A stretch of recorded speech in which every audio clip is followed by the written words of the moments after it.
একেবারে রেস্টুরেন্টের সাথে বাড়িতে বানিয়ে নিন হায়দ্রাবাদি চিকেন বিরিয়ানি। এই দম চিকেনের বিরিয়ানিটা খেতে যেরকম হয় সুস্বাদু, গন্ধও হয় সেরকম ভরপুর। তো চলুন বন্ধুরা, দেখে নেব বাড়িতে কী করে ঘরোয়া উপকরণ দিয়ে বানিয়ে নেওয়া যায় একদম রেস্টুরেন্টের সাথে হায়দ্রাবাদি চিকেন বিরিয়ানি। তো চলুন বন্ধুরা, দেখে নেব রেসিপিটি।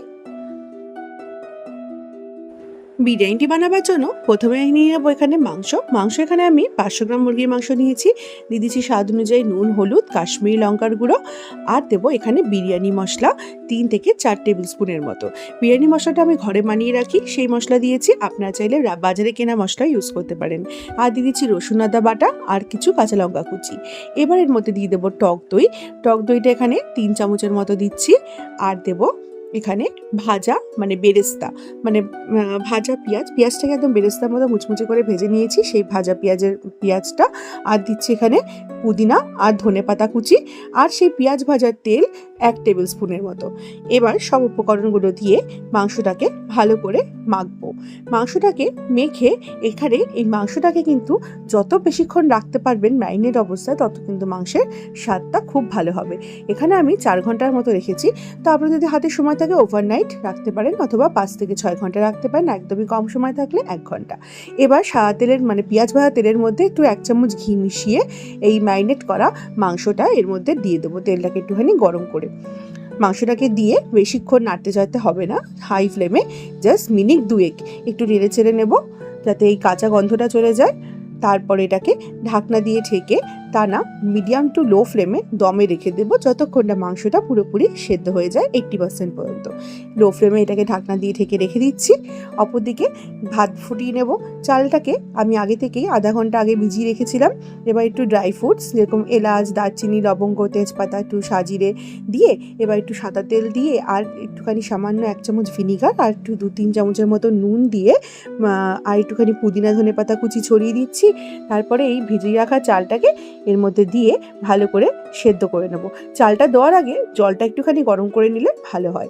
চালটা তাহলে খুব ভালো খুব সাইজটা বড় হয়। এবার চালটাকে ভালো করে 80% মতো ফোটাবো। 80%-এর বেশি ফোটাবো না, কারণ এটা দম বিরিয়ানি, দমে কিন্তু চালটা বাকিটা 20% সেদ্ধ হয়ে যাবে। চিকেনের ক্ষেত্রেও তাই, সবই কিন্তু 80% মতো করা থাকবে। চালটা দেখুন ফুটে গেছে।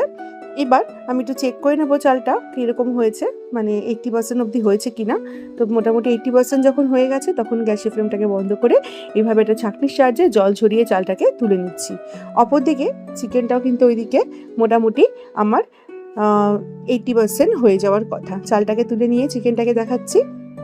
চালটাকে তুলে একটু ঠান্ডা হতে দিয়েছি।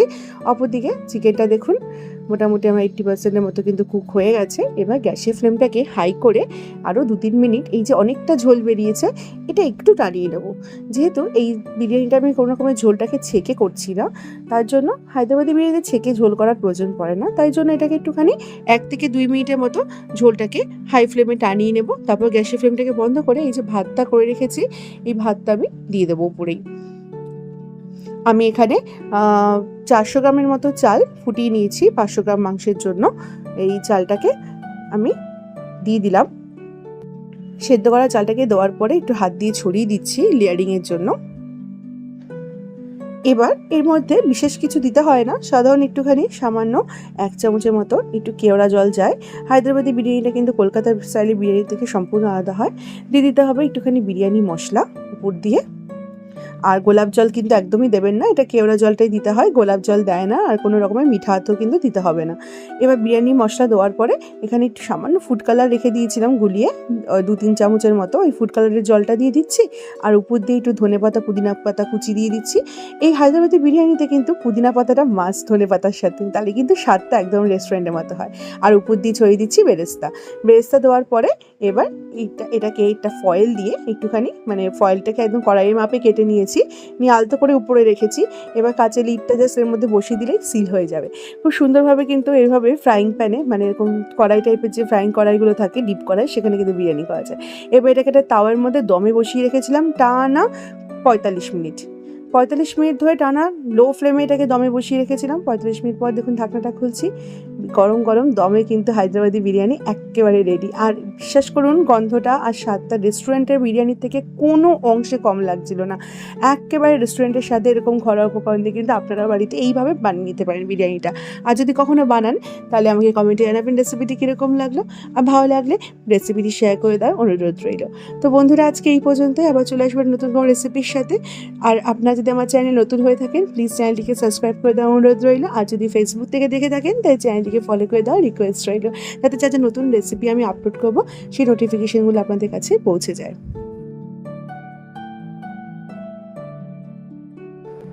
তো বন্ধুরা সবাই ভালো থাকবেন, সুস্থ থাকবেন। Thank you for watching this video.